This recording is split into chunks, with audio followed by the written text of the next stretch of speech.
Imaginons que cette liste Place Publique soutenue par le PS, puisque vous y faites allusion, elle arrive en tête, en tout cas devant vous, des listes de gauche, vous en tirez quoi comme tout est fait pour, tout est fait pour, notamment en incitant une partie de l'électorat de M. Macron à aller vers M. Glucksmann. Tout est fait pour en mettant M. Glucksmann très en avant. Est-ce que c'est toujours la faute des autres, de manière, on a vu disproportionnée par rapport, en théorie, au score qui était celui de ces dernières élections.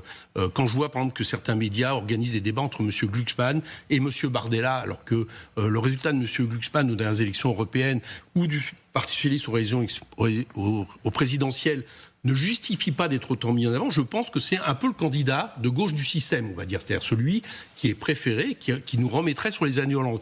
Moi, je dis aux électeurs, si vous avez adoré les années Hollande, si vous avez adoré le fait de nous donner M. Macron, alors vous votez pour M. Glucksmann. Mais est-ce que c'est toujours la faute des autres? Est-ce que c'est toujours la faute du système? Je vous dis pas. Est-ce que vous-même, vous ne participez pas du système? En faisant quoi?